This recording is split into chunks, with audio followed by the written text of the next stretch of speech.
Loud conversation. So it is still Monday, June the 27th. Earlier this morning, we had a discussion about, Roe v. Wade. I got into a little bit of who I am as a person that has had abortions, a woman who has had abortions, and my story. And you can check that episode out.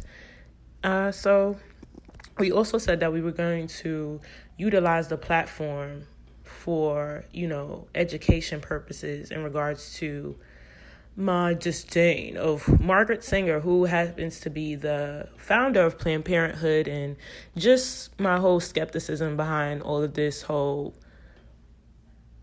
pro-Planned Parenthood, pro-abortion on demand business. I just think that we need to do some more digging and some more deep diving and just some more conversation and some more thinking, like critical thinking about what's really happening and why is this even a political issue?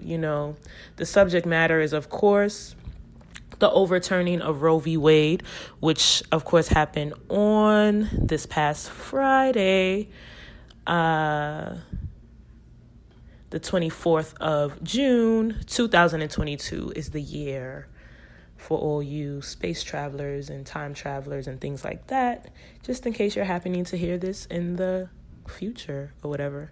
Who knows? So, I just want to talk a little bit about Margaret Sanger's eugenic legacy, and we'll just keep it going like that. And so I found a letter because I was doing some research and stuff like that, and I found this letter that was actually tied to this woman's this article that this woman wrote, this pro-life activist wrote in USA Today, and her name is Kristen Hawkins. So a lot of the links that, interestingly enough, a lot of the links tied to her article were dead links for whatever reason. And, but this one happened to not be a dead link, and it actually sent me right to a letter that was actually written by Margaret Sanger, the founder of Planned Parenthood. So I'm just going to read it, and then we could discuss, right? Okay. So, dear Dr. Gamble, it's good to know that you are recovering. I also am stepping up and have felt much better. I have felt much better the past week. Miss Delp was here for Thanksgiving, and I am more than delighted to learn that she was able to get $250 from the California Birth Control Organization, plus the $600 from the Federation. That's good. She is a go-getter and a live wire, a very tactful and charming as well. I think that my pick of her has been justified, even though she is a little higher price than the ordinary. She has been working on the article to be written by Miriam DeFord. Mrs. Margaret Shipley. It says in parentheses. And then there's a correction on the side that you can't really see. So they were good enough. Yeah, it says Margaret, actually. They were good enough to send me a rough draft for comments and suggestions. And the important suggestion that I made was not to include Ms. Delp's actual name in the article because of the fact that her sister is married to one of the high spots in the farm security department. And if the enemy started to work on her name, they might make it difficult.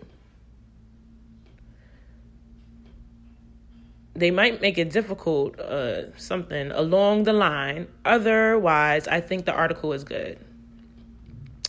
As to my sending suggestions to the Federation, I think it is really unfair for me to do so.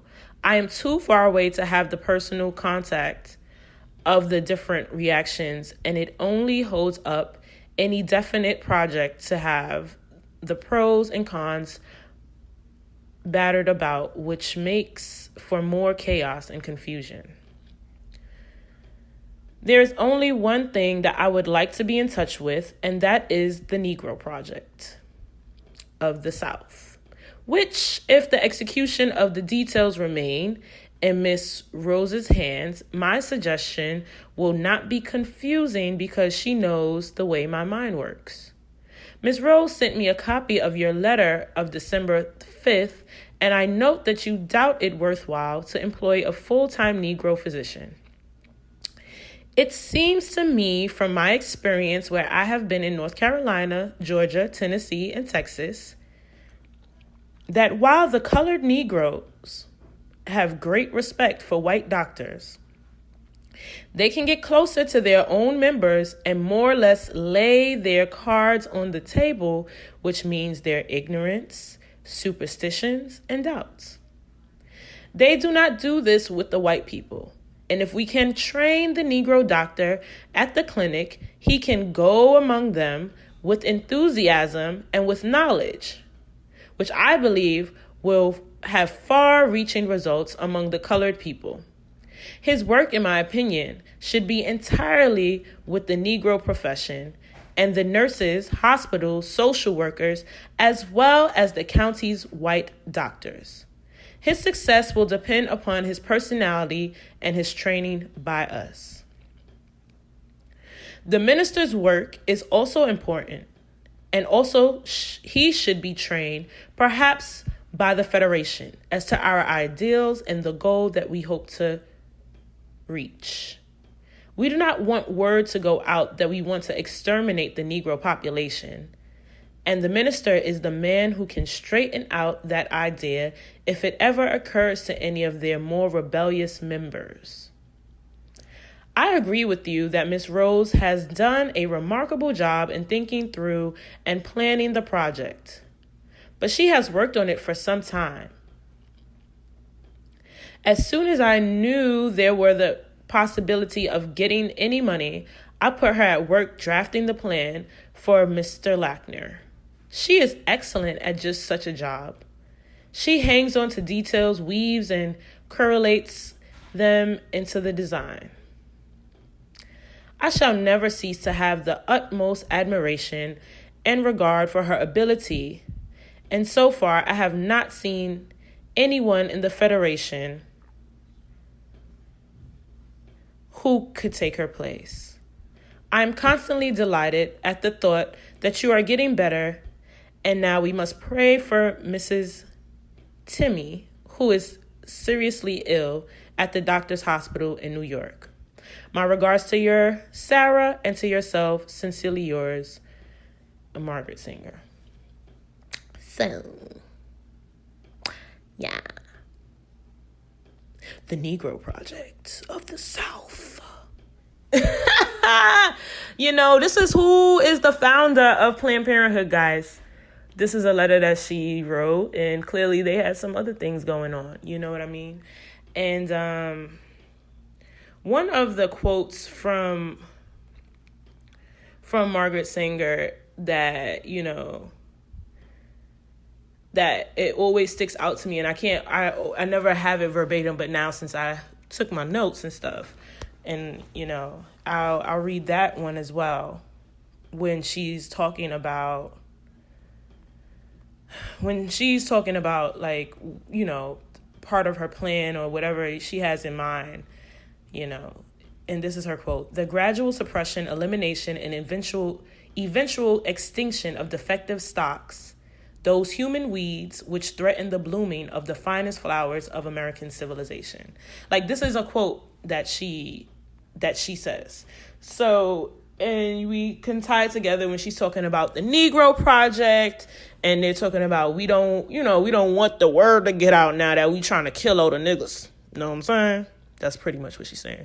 So it's just like, this is who she is, and this is the foundation of it. And again, going back to, in the previous episode, we just talked about, what are the predominant communities that we see Planned Parenthoods in, and we see them in our communities, our Black communities, our brown communities, and we're the ones all up in there.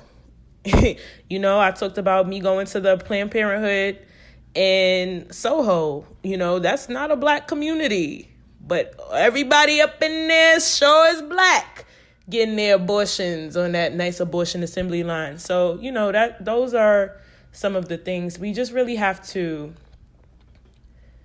I guess, be mindful about the rhetoric of the oppressor. I say that phrase for a lot of things, but definitely in these times, there is a rhetoric of the oppressor, and that rhetoric, we're constantly being fed the rhetoric of the oppressor, and then we're regurgitating it back to ourselves. And the oppressors are white supremacists, those who believe in white supremacy and things like that, those who want to do the things that Margaret Sanger is talking about the suppression and elimination and eventual extinction of defective stocks, human weeds, which threaten the blooming of the finest flowers of American civilization. That is a white supremacist ideology. That's a mindset that is oppressive, and clearly that's giving genocide, isn't it? It's giving extinction of a race. Like, what's going on? It's giving ethnic cleansing of a people group, That's what it's giving. So when certain thought processes are being shoved down our throats in the name of women's rights, I just have to say, what's really going on here? And what is the choice? And what is really the agenda? I always just I just want to peep through and say, what's really the agenda? I just really want to do some research. I really want to be educated. Again, I always talk about that scripture when it talks about my people perish for the lack of knowledge. My people perish for the lack of knowledge. Without us being fully educated, or fully having an understanding of the organizations or the people, or these people that we support and that we say, yes, they are our heroes and heroines of feminism or activism or liberty and justice and stuff like that. Who are these people, and what do they really stand for, and what is their true agenda? Another thing that I really wanted to talk about too is just, going into why is fertility and reproduction, why are these political issues? And why are they political issues? And so, I was saying, because I, went to the dictionary and defined what is politics. So politics is defined as the activities associated with the governance of a country or other area, especially the debate or conflict among individuals or parties having or hoping to achieve power.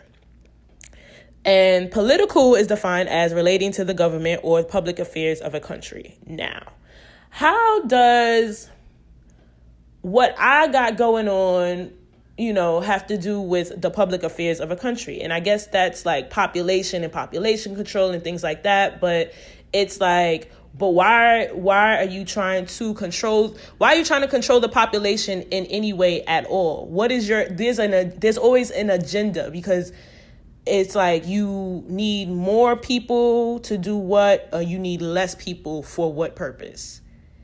Why are these issues, reproductive rights and things of that, why are they political issues?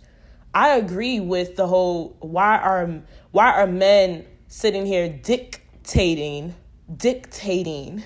what can and cannot be done to a woman's body? I agree with that mindset, because I don't believe that men should dictate, nor do I also believe that women who haven't gone through certain experience should be shoving ideologies down people's throats either. Because a lot of the times, people use these crazy examples for the right to have abortion and all this other stuff. But it's when I go back to my experience of having an abortion, being a teenager, it's not like I I wasn't educated on the process of what was really going to be done. What this is the process. This is what's going to happen. They give you like some sheet of paper. Okay, you want to do it? Okay, good. All right, check it off. It's not a proper course of education. It's not a